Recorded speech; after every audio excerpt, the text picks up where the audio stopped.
नमस्कार और स्टडी मेधा एकेडमी में आपका स्वागत है। सूचना एवं संचार प्रौद्योगिकी इंफॉर्मेशन एंड कम्युनिकेशन टेक्नोलॉजी की इस यूनिट के लेसन 24 में आज हम लोग ई गवर्नेंस के बारे में जानेंगे। ई गवर्नेंस का ये चैप्टर हम 2 भाग में कंप्लीट करेंगे। ये हमारा पहला भाग है, इसके बाद दूसरा भाग भी आएगा, उसे भी जरूर देखिएगा। लेकिन इससे पहले कि मैं ये चर्चा शुरू करूं, मैं आपसे रिक्वेस्ट करना चाहूंगा कि यदि आपने हमारे चैनल स्टडी मेधा एकेडमी को अभी तक सब्सक्राइब नहीं किया है तो कृपया हमारे चैनल को सब्सक्राइब जरूर करिएगा। हमारी वेबसाइट है studymedha.com, इसे भी जरूर विजिट करिएगा। तो सबसे पहले जान लेते हैं कि ई गवर्नेंस क्या है। ई गवर्नेंस जो है, इसको फुल फॉर्म इसका इलेक्ट्रॉनिक गवर्नेंस बोलेंगे। ये it is the use of information and communication technology यानी ICT for providing government services, exchange of information, transactions, integration of previously existing services and portals. कहने का मतलब ये है कि ई गवर्नेंस इलेक्ट्रॉनिक डिवाइसेस के माध्यम से, इंटरनेट के माध्यम से, या फिर और शॉर्ट में कहें तो इंफॉर्मेशन एंड कम्युनिकेशन टेक्नोलॉजी के माध्यम से गवर्नमेंट सर्विसेज देना, इंफॉर्मेशन का एक्सचेंज करना, सूचनाओं का आदान प्रदान करना, ट्रांजैक्शंस जिसमें पेमेंट वाले ट्रांजैक्शंस भी आएंगे, पुराने जो सर्विसेज थे उनको इंफॉर्मेशन एंड कम्युनिकेशन टेक्नोलॉजी से इंटीग्रेट करना, पुराने जो पोर्टल्स थे उनको आपस में डेटा शेयरिंग के लिए उपलब्ध करवाना। ये सारी की सारी चीजें ई गवर्नेंस के तहत आती हैं। ई गवर्नेंस जब होता है तो कागजों का इस्तेमाल कम होता है, कागज के स्थान पर इलेक्ट्रॉनिक डेटा का इस्तेमाल ज्यादा होता है। यानी कि जैसे किसी व्यक्ति को किसी प्रमाण पत्र के लिए आवेदन करना है तो वो कागज पे आवेदन न करते हुए किसी पोर्टल पे जाके, जो भी पोर्टल या मोबाइल ऐप बनाया गया हो उस पे जाके अपने आप को ऑथेंटिकेट कराए और अपना ऑनलाइन एप्लीकेशन दे सके। इससे जो एप्लीकेशन है उसका ट्रैकिंग भी हो पाएगा, इजीली वो मिल भी पाएगा और सारी इंफॉर्मेशन भी मिल जाएगी और काम जो है वो जल्दी होगा, ज़्यादा पारदर्शी तरीके से होगा। आवेदक को बार बार ऑफिसों के चक्कर भी नहीं लगाना पड़ेगा क्योंकि उसे मालूम होगा कि उसका जो आवेदन है उसका स्टेटस क्या है। तो ये चीज़ें बहुत ट्रांसपेरेंट हो जाती हैं, फास्ट हो जाती हैं, पेपरलेस हो जाती हैं। तो ई गवर्नेंस जो है यानी इलेक्ट्रॉनिक गवर्नेंस, ये इंफॉर्मेशन एंड कम्युनिकेशन टेक्नोलॉजी का यूज है गवर्नमेंट की सर्विसेज में। तो गवर्नमेंट सर्विसेज जो कि कागजों पे चल रही थी, आज तक लोग बाग काफ़ी परेशान होते थे, ऑफिसेज बार बार उनको जाना पड़ता था, कागजों का पुलिंदा हो जाता था, उनकी फाइलें बन जाती थी मोटी मोटी। वो सारी की सारी चीज़ें अब समाप्त करते हुए सारा का सारा इलेक्ट्रॉनिक डेटा का उपयोग करते हुए गवर्नमेंट की सर्विसेज प्रोवाइड करवाने की जो कॉन्सेप्ट है उसे कहते हैं ई गवर्नेंस। यहाँ पे इंफॉर्मेशन और कम्युनिकेशन टेक्नोलॉजी का वृहद रूप से उपयोग गवर्नमेंट द्वारा किया जाएगा। अब ई गवर्नेंस जो है वो जब इम्प्लीमेंट होगा तो कई तरीके से इम्प्लीमेंट होगा, कई स्टेप्स में इम्प्लीमेंट होगा। सबसे पहले कंप्यूटराइजेशन होगा, यानी जिन ऑफिसेज में कंप्यूटर नहीं है वहां कंप्यूटर उपलब्ध कराए जाएंगे। जिन लोगों को कंप्यूटर नहीं आता है उन्हें कंप्यूटर चलाना सिखाया जाएगा। इस तरह से एक दक्ष टीम बनाई जाएगी और एक इंफ्रास्ट्रक्चर प्रोवाइड करवाया जाएगा। तो ये पहला स्टेप है ई गवर्नेंस की ओर, जहां पे इंफ्रास्ट्रक्चर और ट्रेन्ड स्टाफ ये बनाया जाता है। उसके बाद नेटवर्किंग, तो कंप्यूटर चलाना लोग सीख गए, कंप्यूटर उनके पास आ भी गया। अब वो जो कंप्यूटर हैं वो इंटरनेट से जुड़े या फिर प्राइवेट नेटवर्क जो भी बनाया गया है गवर्नमेंट का उससे जुड़े। इन सभी चीज़ों से जुड़ने के लिए नेटवर्किंग की आवश्यकता है, तो ये नेटवर्किंग इंफ्रास्ट्रक्चर क्रिएट किया जाएगा। इस तरह से अब हमारा कंप्यूटर डेटा शेयरिंग के लिए तैयार हो गया। जो भी पोर्टल्स वगैरह हैं वो अब बना दिए गए हैं, इंफ्रास्ट्रक्चर तैयार हो गया है, लोगों को ट्रेनिंग इसकी मिल चुकी है। उसके बाद थर्ड और फाइनल स्टेप आता है ऑनलाइन प्रेजेंस या इंटर एक्टिविटी। यहाँ पे जो यूजर है वो भी जुड़ जाता है अब, यानी कि आपका जो पोर्टल है वो अब लाइव हो गया, पब्लिक उसको यूज कर सकती है। अब इंटर एक्टिविटी शुरू हो गई, अब इंटरेक्शन शुरू हो गया। पब्लिक को जो इन्फॉर्मेशन चाहिए उसके लिए वो आवेदन कर सकता है या जो इन्फॉर्मेशन चाहिए वो देख सकता है। जो भी उसको ट्रांजैक्शन करने हैं वो आपके पोर्टल के माध्यम से कर सकता है। ये सारी चीजें अब यूजर के लिए उपलब्ध हो गई और ये इंटरेक्शन चालू हो गया। तो ऑनलाइन प्रेजेंस और इंटरएक्टिविटी ये तीसरा स्टेप होता है और इस तरह से ई गवर्नेंस जो है वो इम्प्लीमेंट होता है। तो 3 स्टेप्स हो गए ई गवर्नेंस को इम्प्लीमेंट करने के: कंप्यूटराइजेशन, नेटवर्किंग और ऑनलाइन प्रेजेंस या इंटरएक्टिविटी। अब ई गवर्नेंस के एडवांटेजेस क्या हैं, फायदे क्या हैं? सबसे पहली बात तो यह है कि इससे जो डिलीवरी टाइम है वो इम्प्रूव हो जाता है, एफिशिएंसी बढ़ती है गवर्नमेंट सर्विसेज की। गवर्नमेंट सर्विसेज जो हैं वो स्लो मेरे ख्याल से इसलिए भी हैं क्योंकि इसमें पेपर्स का बहुत ज़्यादा इस्तेमाल होता है। जब इन्फॉर्मेशन चाहिए होती है तो उस समय इन्फॉर्मेशन नहीं मिल पाती है, इन्फॉर्मेशन बनाना पड़ता है, बहुत लंबा समय लगता है। इसीलिए कई बार आवेदक जो हैं वो ऑफिसों के चक्कर लगाते रहते हैं क्योंकि उनको सही इन्फॉर्मेशन नहीं मिल पाती। उनके कागज जमा होते हैं लेकिन अब जो ऑफिस का स्टाफ है वो उस कागज को निकालेगा, उससे रिलेटेड कागजों को रखेगा सामने, उससे एक इन्फॉर्मेशन क्रिएट करेगा। ये सारी की सारी चीज़ें बहुत ही टाइम टेकिंग है और कंफ्यूजिंग भी है और इससे एक्यूरेट जानकारी कभी कभी नहीं मिल पाती है, गलतियां होने के चांस भी बहुत होते हैं। तो ई गवर्नेंस का इस्तेमाल करने से जो डिलीवरी है वो इम्प्रूव होगी और गवर्नमेंट सर्विसेज की एफिशिएंसी भी बढ़ेगी, कम समय में ज़्यादा काम भी हो सकेगा। Improved government interactions with business and industry. अब लोगों को, बिजनेस और इंडस्ट्री के लोगों को आके ऑफिस में बैठ के और बात नहीं करनी पड़ेगी। अब उनके लिए संवाद के दूसरे साधन भी ओपन हैं। अब वो चाहें तो पोर्टल पे, जो भी हमारे विभाग का पोर्टल है या सरकार ने जो भी पोर्टल निर्धारित किया है उस पर डायरेक्टली किसी भी चीज़ के लिए आवेदन कर सकते हैं, ईमेल के माध्यम से बात कर सकते हैं, दूसरे संचार जो इलेक्ट्रॉनिक संचार के सुविधाएं हैं उनका उपयोग करते हुए इंटरेक्ट कर सकते हैं। तो इस तरह से इंटरेक्शन जो है वो फास्ट होगा, बेटर होगा। Citizen empowerment through access to information. लोगों को कई बार क्या होता है कि योजनाओं के बारे में पता नहीं होता, योजना के बारे में पता भी चल गया तो उसके लिए कौन पात्र है ये पता नहीं होता। अब ये पात्र हो भी गया तो उसको ये पता नहीं होता कि हम पात्र हैं कि नहीं पात्र हैं, तो फिर ऑफिसर्स के चक्कर लगाता है। तो एक्सेस टू इंफॉर्मेशन जो है वो काफी हद तक ब्लॉक्ड रहता है। जो आम आदमी है, जो आखिरी व्यक्ति है, एक गांव का रहने वाला एक कम पढ़ा लिखा व्यक्ति है, उस तक गवर्नमेंट के योजनाओं की इंफॉर्मेशन ही नहीं पहुंच पाती है। तो ये जो है ये प्रॉब्लम को सॉल्व करेगा ई गवर्नेंस, क्योंकि ई गवर्नेंस सारी सूचनाओं को पब्लिक प्लेटफॉर्म पे ओपन रखेगा।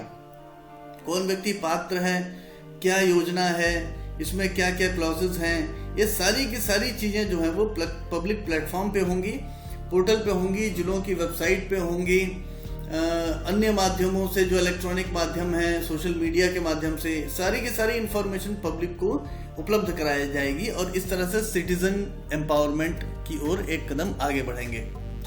Less corruption in the administration. Administration की एक बहुत बड़ी समस्या करप्शन की है, यानी कई बार क्या होता है कि फाइलें जानबूझकर अटकाई दी जाती हैं ताकि कोई फेवर ले सके कोई ऑफिस का स्टाफ।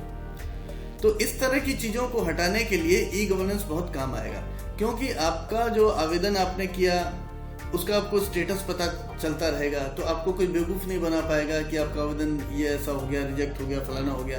ये सब सारी चीज़ें आपकी जानकारी में रहेंगी, इसलिए आपको बार बार ऑफिस जाना नहीं पड़ेगा, आपको किसी को कुछ ले दे के काम नहीं करवाना पड़ेगा। आपका काम ऑटोमेटिकली अगर एक जो प्रिस्क्राइब्ड टाइम है उसके अंदर नहीं होता है तो आप क्वेश्चन कर सकते हैं। बहुत सारी चीज़ें हैं। तो ई गवर्नेंस के आने से, डेटा को डिजिटाइज करने से करप्शन जो है वो उस पर भी काफ़ी हद तक लगाम लगेगी।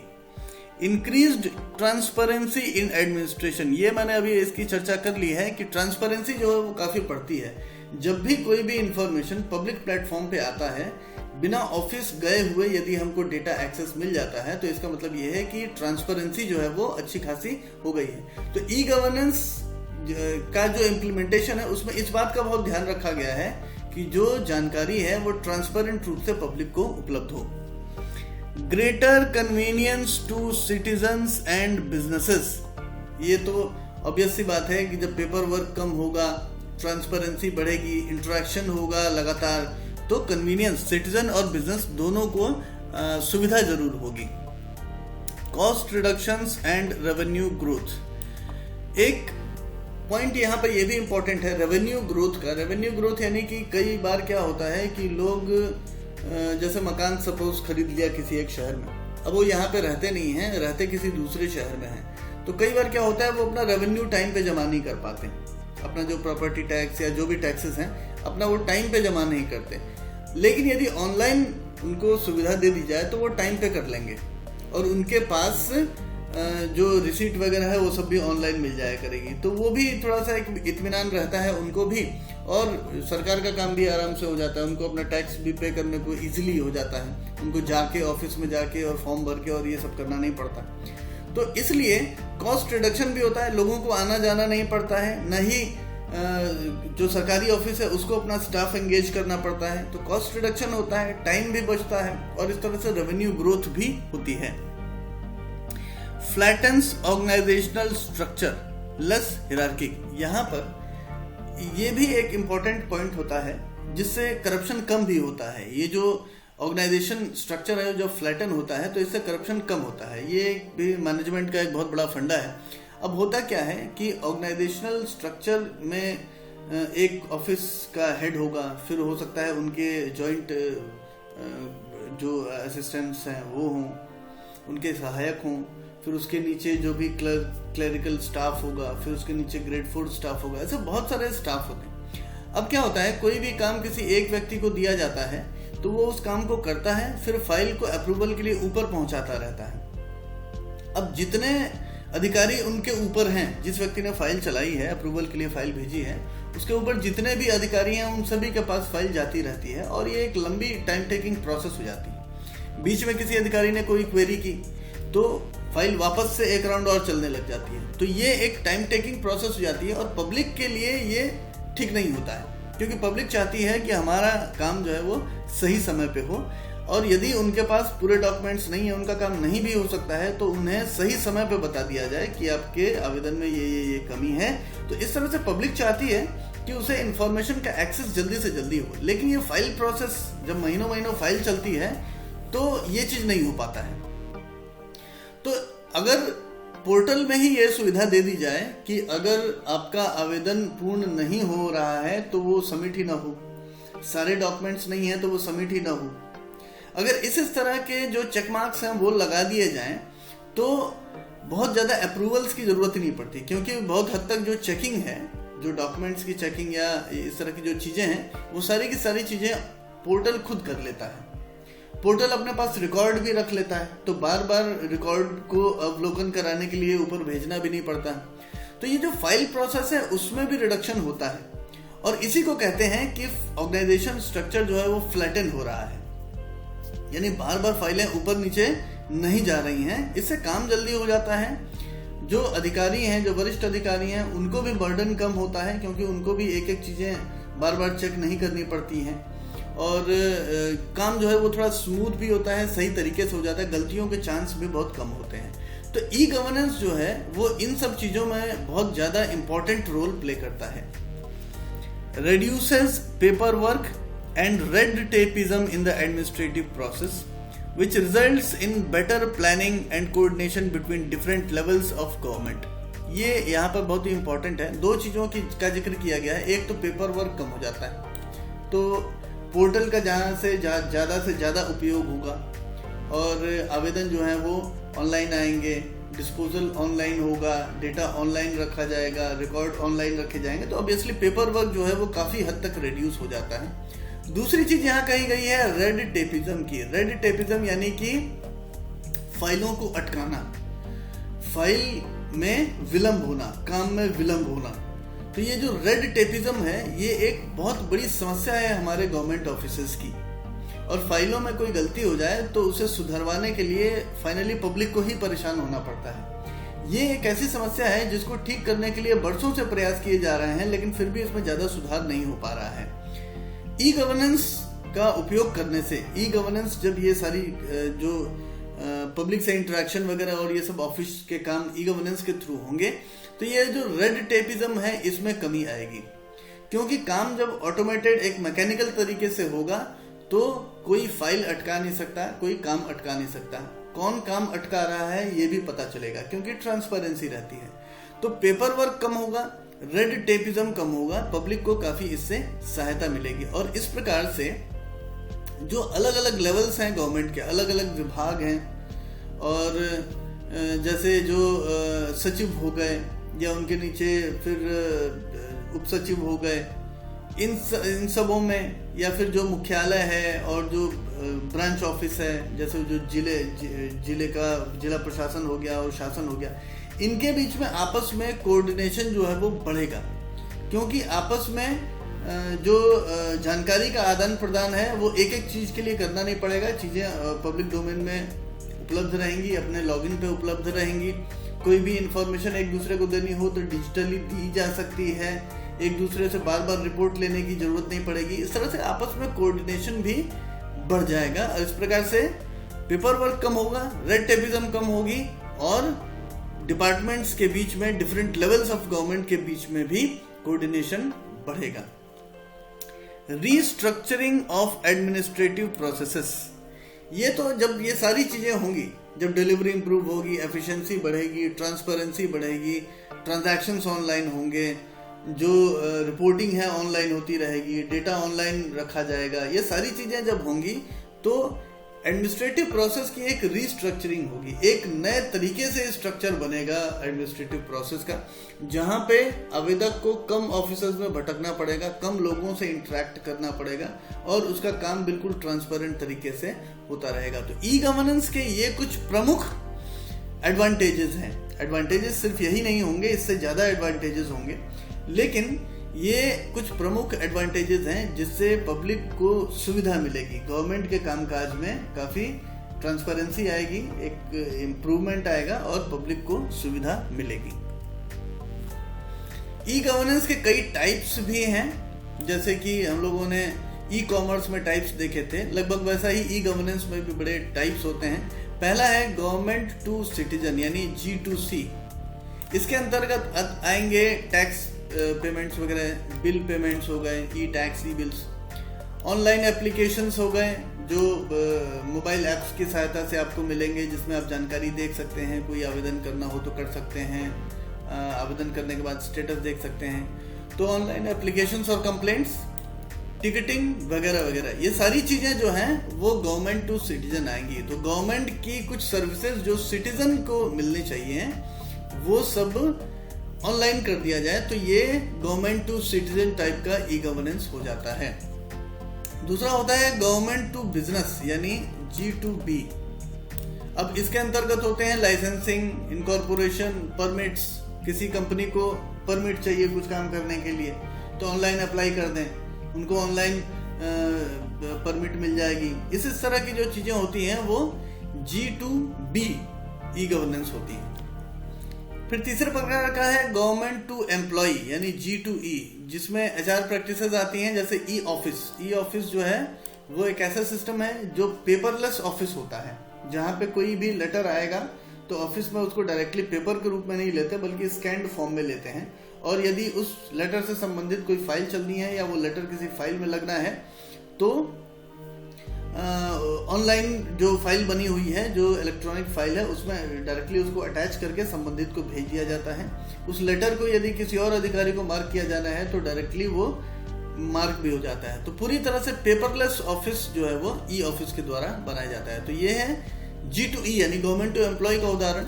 उसके बाद ई ट्रेनिंग, इलेक्ट्रॉनिक तरीकों से ट्रेनिंग देना, लोन्स वगैरह देना, पूरा जो HR मैनेजमेंट है, ये सब कुछ जो है वो G2E के अंतर्गत आता है। तो ई गवर्नेंस 3 टाइप्स में हो गया, 3 अलग अलग प्रकार से बांट दिया गया। पहला है गवर्नमेंट टू सिटीजन, दूसरा है गवर्नमेंट टू बिजनेस और तीसरा है गवर्नमेंट टू एम्प्लॉय। अब ई ऑफिस की हम लोगों ने बात की, तो ई ऑफिस का जो सिस्टम है वो NIC द्वारा चलाया जा रहा है, यानी नेशनल इंफॉर्मेटिक्स सेंटर, जिसका एस्टेब्लिशमेंट 1977 में सेंट्रल गवर्नमेंट के माध्यम से किया गया था। नेशनल ई गवर्नेंस प्लान के बारे में हम लोगों को जानना बहुत ही जरूरी है। इस उद्देश्य से नेशनल ई गवर्नेंस प्लान बनाया गया कि भारत में ई गवर्नेंस का प्रचार प्रसार भी हो जाए और ई गवर्नेंस अपना कामकाज शुरू कर दे। इसमें लोगों को भी, जो आम सिटीजन है, उनको भी ज्यादा से ज्यादा जानकारी हो कि उनका काम किस प्रकार से होगा, और जो स्टाफ है, जो गवर्नमेंट स्टाफ है, उसको भी जानकारी हो। तो नेशनल ई गवर्नेंस प्लान को it was formulated by the department of electronics and information technology, जिसे DEITI बोलते हैं, DT, ठीक है। तो department of electronics and information technology DT ने नेशनल ई गवर्नेंस प्लान बनाया था और उनके साथ में थे department of administrative reforms and public grievances यानी DARPG। तो इन दोनों ने मिलकर सन 2006 में नेशनल ई गवर्नेंस प्लान बनाया था। भारत में ई गवर्नेंस जो है वो इसी से गाइड होता है। तो जो गाइडिंग फोर्स है वो नेशनल ई गवर्नेंस प्लान ही है भारत में ई गवर्नेंस की स्थापना में। अब नेशनल ई गवर्नेंस प्लान का जो एम है वह improving delivery of government services to citizens and businesses with the following vision. तो मुख्य बात यह है कि गवर्नमेंट सर्विसेज की डिलीवरी जो है वो इजी होनी चाहिए, ट्रांसपेरेंसी के साथ होनी चाहिए। तो विजन क्या था? Make all government services accessible to the common man in his locality through common service delivery outlets and ensure efficiency, transparency and reliability of such services at affordable cost to realize the basic needs of the common man। मतलब ये है कि सरकारी जो services हैं वो locality में रहने वाले यानी कि किसी भी सुदूर इलाके में रहने वाले व्यक्ति को भी कॉमन सर्विस डिलीवरी आउटलेट्स के थ्रू मिल जाए। यानी कि कोई भी व्यक्ति ऐसा नहीं है कि वो गवर्नमेंट ऑफिस में आए तो ही उसको सर्विसेज मिले। ऐसे बहुत सारे आउटलेट्स, ऐसे बहुत सारे कियोस्क बनाए जाएं जिससे हर गली गली में, हर जगह पे वहां पे गवर्नमेंट सर्विसेज की डिलीवरी जो है वो आम आदमी को मिलती रहे। और इस तरह की जो डिलीवरी हो वो ज़्यादा एफिशिएंट होगी, ट्रांसपेरेंट होगी, रिलायबल होगी और अफोर्डेबल कॉस्ट भी होगा। इससे लोगों को रोजगार भी मिलेगा। जैसे आप लोगों ने कॉमन सर्विस सेंटर्स के बारे में सुना होगा या MP ऑनलाइन के बारे में सुना होगा।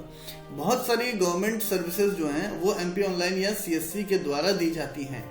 अब ये गवर्नमेंट ऑफिसेज नहीं हैं अब, लेकिन ये गांव शहर हर जगह फैले हुए हैं, इसलिए लोगों को अपना काम कराने के लिए सरकारी ऑफिस नहीं जाना पड़ता, बल्कि वो इस CSC या MP ऑनलाइन सेंटर पर जाके अपनी गवर्नमेंट सर्विसेज के लिए आवेदन कर सकते हैं या फिर जानकारी ले सकते हैं। तो इस तरह की जो चीजें हैं वो नेशनल ई गवर्नेंस प्लान के अंतर्गत हैं और जो फाइनल ऑब्जेक्टिव है कि गवर्नमेंट सर्विसेज की डिलीवरी जो है वो इम्प्रूव की जाए, ट्रांसपेरेंट की जाए, फास्ट की जाए, पेपरलेस की जाए।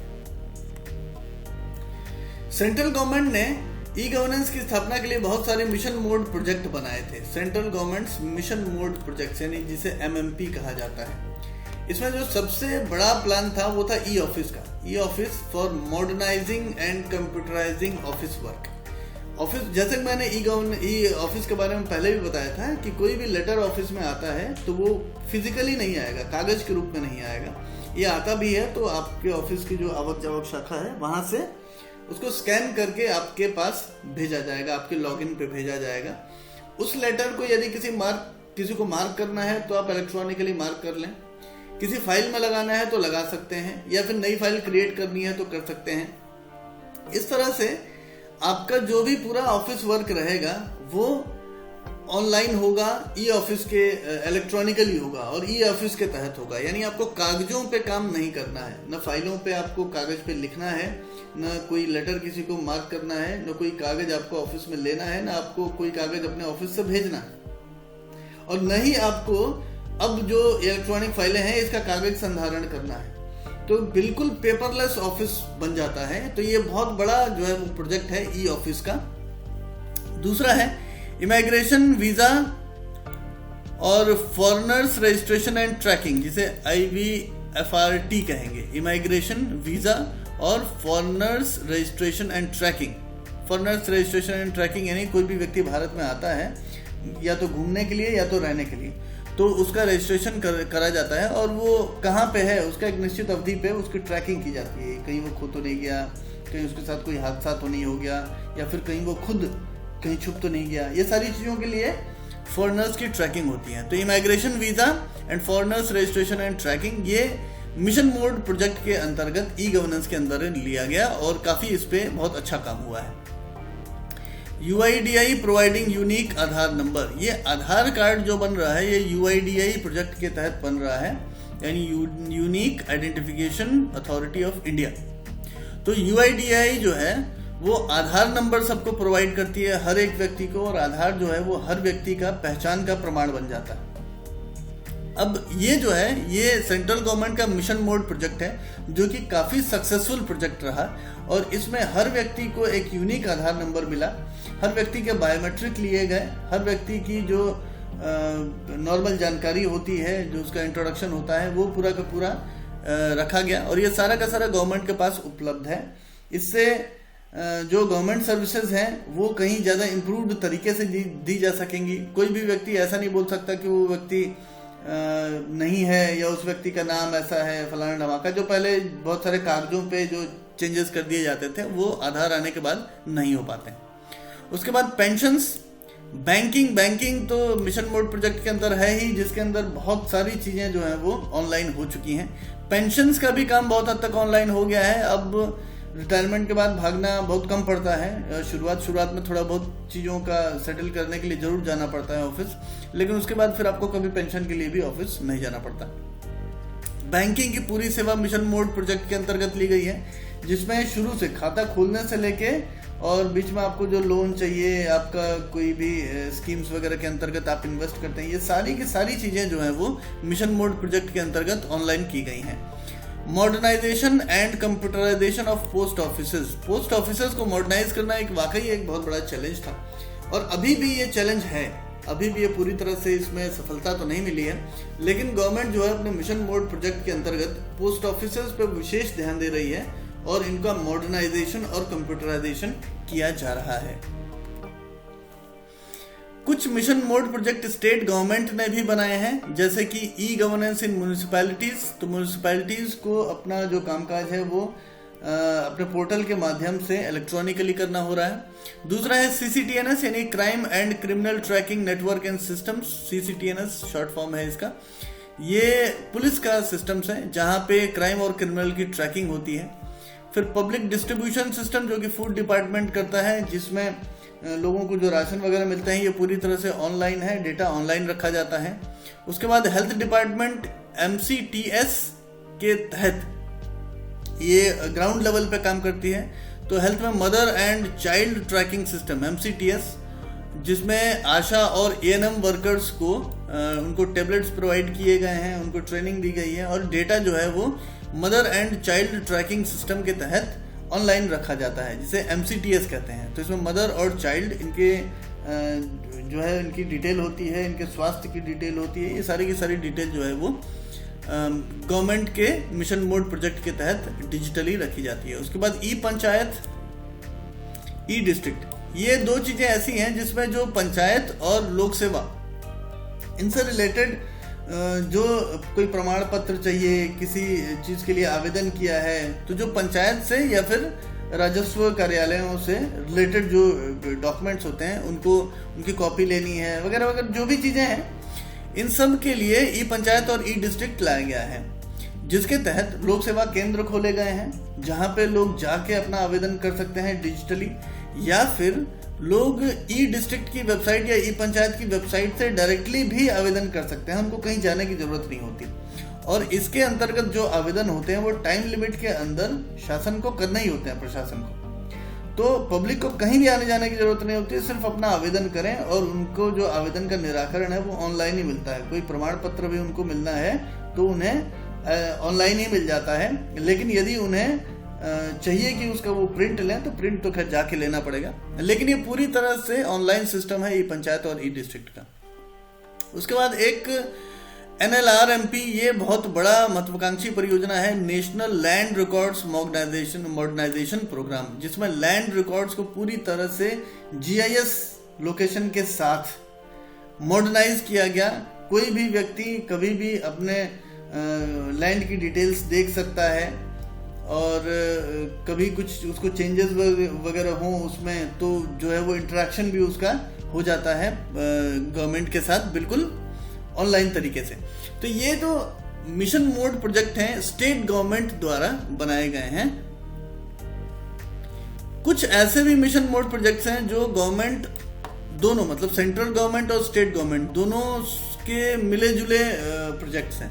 जैसे कि एक है ई प्रोक्योरमेंट, जिसमें GEM government e market place, ये सेंट्रल गवर्नमेंट द्वारा शुरू किया गया था। स्टेट गवर्नमेंट्स भी इसको मानती है और इसको फॉलो करने के निर्देश हैं। तो यहाँ पे क्या होता है, ये एक वेबसाइट है जहाँ पे गवर्नमेंट ऑफिसेज में यदि कुछ खरीदना है तो अपने क्रय नियमों का उपयोग करते हुए, क्रय नियमों को मानते हुए, उनका पालन करते हुए यहाँ से डायरेक्टली ऑनलाइन सामान खरीदा जा सकता है। जैसे फ्लिपकार्ट, अमेजन से नॉर्मल व्यक्ति सामान खरीदता है, उसी प्रकार से कोई भी government office government e market place से सामान ऑनलाइन खरीद सकता है। फिर ई कोर्ट्स आया। ई कोर्ट्स में तो बहुत सारे मैक्सिमम जो केसेस हैं वो ई कोर्ट्स के अंतर्गत, जो छोटे केसेस हैं वो ले लिए गए। उसमें होता ये है कि डॉक्यूमेंट्स वगैरह कोई जमा करना है तो इलेक्ट्रॉनिक तरीके से जमा कर दिए जाते हैं, और कोई समन वगैरह होता है तो इलेक्ट्रॉनिक भेज दिया जाता है। तो जिस चीज़ के लिए पहले कागजों का मार लग जाता था वो सारी चीज़ें इलेक्ट्रॉनिक हो गई। उसके बाद ई बिज आया और कॉमन सर्विस सेंटर्स आए। तो कॉमन सर्विस सेंटर तो खास तौर से बहुत ही इंपॉर्टेंट है, ई बिज भी इंपॉर्टेंट है। ये वो सेवाएं हैं जो डायरेक्टली पब्लिक की ओर जा रही हैं। अब जैसे कॉमन सर्विस सेंटर्स की हम लोग बात करें तो ग्रामीण क्षेत्रों में कॉमन सर्विस सेंटर जो है वो खोले गए CSC गवर्नेंस के द्वारा। अब यहाँ पे बहुत सारे सरकारी सर्विसेज की डिलीवरी जो है वो डायरेक्टली हो जाती है, लोगों को सरकारी ऑफिसेज में नहीं जाना पड़ता है। इवन जो बैंकिंग सेवाएं हैं, पैसे वैसे निकालने की भी, जो आधार नंबर से पैसे निकालते हैं, वो सारी सेवाएं भी CSC से जुड़ी हुई हैं। इसमें बहुत सारे बैंक्स की सेवाएं जुड़ी हैं। इसमें जैसे आयुष्मान का जो आयुष्मान कार्ड वाला है वो CSC द्वारा हैंडल किया जाता है। तो न्यूमरस सैकड़ों सेवाएं हैं जिसके लिए लोगों को जाना पड़ता था सरकारी ऑफिसेज में आवेदन देने के लिए, लेकिन वो डायरेक्टली CSC में ही बैठ के, जन्म मृत्यु प्रमाण पत्र हो गया या कुछ भी हो गया, तो CSC सेंटर में जा सकते हैं अपने नज़दीकी, और वहाँ पे जाके अप्लाई कर सकते हैं। बहुत ही ज़्यादा इससे काम जो है वो सुविधाजनक हो जाता है। कुछ और इनिशिएटिव्स हैं जो पब्लिक के लिए बहुत ही इंपॉर्टेंट हैं। जैसे पहला है इसमें डिजिटल लॉकर, जिससे लोगों को बार बार हर जगह, हर ऑफिस में कागज के सर्टिफिकेट्स लेके घूमने की जरूरत नहीं पड़ेगी। डिजिटल लॉकर एक ऐसी सुविधा है गवर्नमेंट की कि इसमें आप अपने सरकारी डॉक्यूमेंट्स को बिल्कुल सुरक्षित तरीके से रख सकते हैं, डिजिटली रख सकते हैं। सर्वर पे आ जाएगा आपका डॉक्यूमेंट और बिल्कुल सुरक्षित रहेगा। ये एक वेबसाइट भी है और मोबाइल ऐप भी है। तो डिजी लॉकर के द्वारा अपने डॉक्यूमेंट्स को डिजिटाइज करके रखा जा सकता है, कभी किसी की जरूरत हो तो उसको शो किया जा सकता है। इसमें एक और चीज़ इंपॉर्टेंट है कि डिजिटल लॉकर में आप किसी भी डॉक्यूमेंट से डेटा डिमांड भी कर सकते हैं, कोई अपना सर्टिफिकेट वगैरह डिमांड भी कर सकते हैं। जैसे CBSE किसी ने पास कर ली, अब वो CBSE को डिमांड भेज सकता है डिजी लॉकर के थ्रू कि मेरा सर्टिफिकेट जो है वो मेरे डिजिटल लॉकर में डाल दीजिए, तो वो डिजिटल लॉकर के अंदर सर्टिफिकेट डाल देंगे। जैसे आधार का जो आधार कार्ड है आपको अपने डिजिटल लॉकर में चाहिए, तो आप डायरेक्टली जो है अप्लाई कर सकते हैं, आधार आपके डिजिटल लॉकर में डिजिटाइज्ड रूप में आ जाएगा। तो ये डिजिटल लॉकर बहुत ही इंपॉर्टेंट है, बहुत ही सुविधाजनक चीज़ है, जिसमें आप अपने सारे गवर्नमेंट डॉक्यूमेंट्स जो हैं वो इसमें सेव करके रख सकते हैं। उसके बाद ई क्रांति स्कीम है जो कि काफ़ी पॉपुलर स्कीम है, जहाँ पे गांव-गांव में इंटरनेट सुविधा देने के लिए इस इनिशिएटिव का उपयोग किया गया। माई गॉव सिटीजन पोर्टल, जिसमें लोग अपनी बातें कह सकते हैं। ये गवर्नमेंट से संवाद करने का बहुत ही अच्छा एक प्लेटफॉर्म है। अगर आपने भी माई गॉव पे एनरोल नहीं किया है तो कर लीजिएगा, गवर्नमेंट से आप संवाद कर सकते हैं। गवर्नमेंट इसमें फोरम्स रखती है, इसमें प्रतियोगिताएं वगैरह भी होती हैं। इसमें गवर्नमेंट अपना कोई डिसीजन लेने से पहले पब्लिक से ओपिनियन लेना चाहे तो वो सब पोल्स वगैरह भी होते हैं। तो बहुत सारी चीज़ें होती हैं जिसमें गवर्नमेंट और पब्लिक के बीच में इंटरेक्शन होता है। डिजिटल इंडिया प्रोग्राम, जिससे बहुत सारी चीज़ें की गई, लोगों को न सिर्फ ट्रेनिंग दी गई बल्कि ऑनलाइन पेमेंट करना भी सिखाया गया, लोगों को जो अवेयर किया गया इंटरनेट के थ्रू जो काम हो रहा है उसके लिए। तो ये डिजिटल इंडिया प्रोग्राम एक बहुत बड़ा प्रोग्राम था जो कि सेंट्रल गवर्नमेंट के द्वारा चलाया गया। उसके बाद आधार इनेबल्ड पेमेंट सिस्टम, ये कुछ आधार इनेबल्ड पेमेंट सिस्टम के बारे में बताया गया है। AEPS इसको फुल फॉर्म शॉर्ट फॉर्म में बोलेंगे। इसका फुल फॉर्म है आधार इनेबल्ड पेमेंट सिस्टम। अब इसमें क्या होता है कि एक ये इस तरह से माइक्रो ATM है ना। ये तो वैसे जो उंगलियों की छाप लेने वाला है ना, बायोमेट्रिक है। तो क्या होता है, इसको माइक्रो ATM से जोड़ देते हैं इस मशीन को। अब इसमें जैसे ही आप अंगूठा रखेंगे आप ऑथेंटिकेट हो जाएंगे कि आप वही हैं। बस आपके बैंक अकाउंट से आपका आधार नंबर जुड़ा होना चाहिए बस। तो ऑथेंटिकेट हो जाता है कि आपका बैंक अकाउंट ये है। अब उसके बाद आप बैलेंस इंक्वायरी कर सकते हैं, कैश विड्रॉ भी कर सकते हैं, कैश डिपॉजिट कर सकते हैं, आधार टू आधार फंड ट्रांसफर वगैरह भी कर सकते हैं। तो बहुत सारे बैंकिंग ट्रांजैक्शंस जो है वो आधार यदि आपका सेविंग अकाउंट से या करंट अकाउंट से जुड़ा है तो उससे भी हो जाता है। इसे बोलते हैं आधार इनेबल्ड पेमेंट सिस्टम। अब ई गवर्नेंस जो है वो जो चल तो रहा है, लेकिन उसमें चैलेंजेस अभी भी बहुत हैं।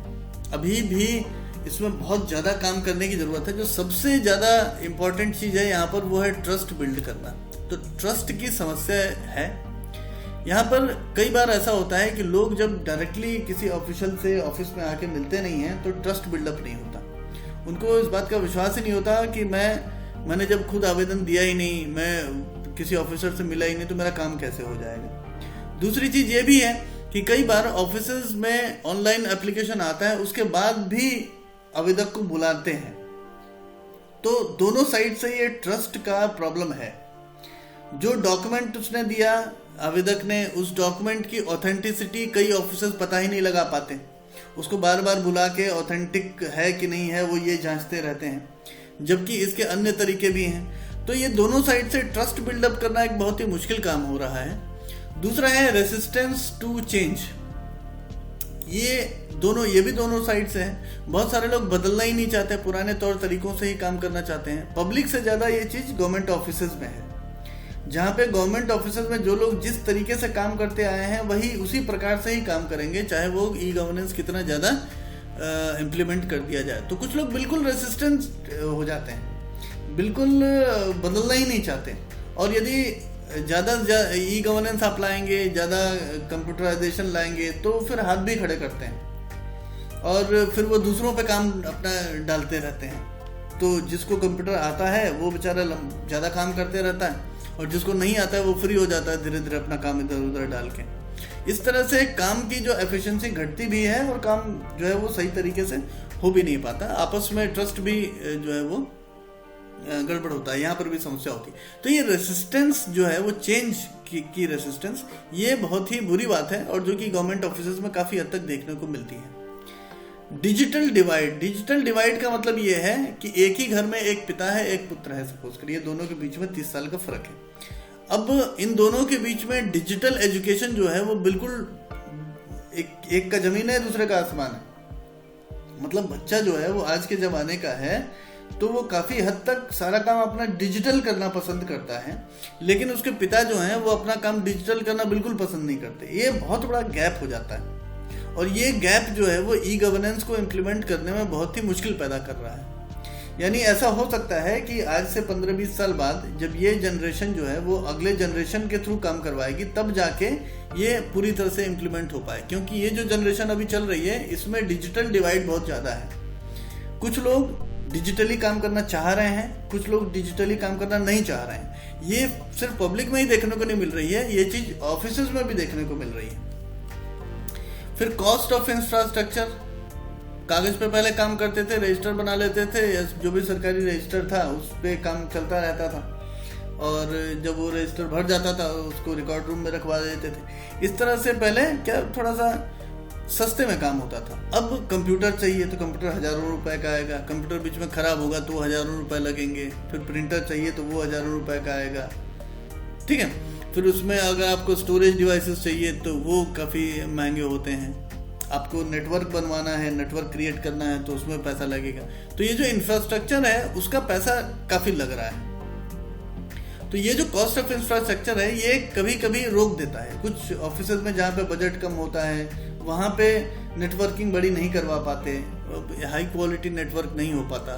तो ये भी चीज़ जो है वो ई गवर्नेंस को इम्प्लीमेंट होने से रोक रही है। उसके बाद सिक्योरिटी और प्राइवेसी, ये इम्पोर्टेंट एक प्रॉब्लम है, एक डर भी है। और ये कभी कभी बीच बीच में ऐसे कुछ कांड हो भी जा रहे हैं जिससे ये डर बढ़ता जा रहा है कि जो प्राइवेट डेटा है, जो ऑफिसेज का अंदरूनी डेटा है, वो कभी कभी दूसरों के पास पहुंच जाता है, या तो लापरवाही से जाता है या फिर किसी अन्य वजहों से चला जाता है। और सिक्योरिटी, डेटा की सिक्योरिटी एक बहुत बड़ा कंसर्न है। हालांकि अभी तक ऐसा कुछ बहुत बड़ी समस्याएं तो देखने में नहीं आई, लेकिन फिर भी बैंकिंग में कई बार ये समस्याएं देखने में आई हैं जब सिक्योरिटी ब्रीच हो गया है, जब प्राइवेसी जो है वो भंग हो गई है। तो बहुत सारी ऐसी प्रॉब्लम्स हैं जैसे कि trust, resistance to change, digital divide, cost of infrastructure और problems of security and privacy, जो कि ई गवर्नेंस के सामने बहुत बड़ा चैलेंज है। तो ये था हमारा ई गवर्नेंस का पहला पार्ट। दूसरे पार्ट को भी जरूर देखिएगा। यदि आपको ये वीडियो पसंद आया हो तो कृपया हमारे चैनल को स्टडी मेधा अकेडमी को सब्सक्राइब जरूर करिएगा और इस वीडियो को लाइक जरूर करिएगा। हमारी वेबसाइट है studymedha.com, इसे भी जरूर विजिट करिएगा। मुलाकात होगी अगले लेसन में आपसे एक बार फिर से। नमस्कार।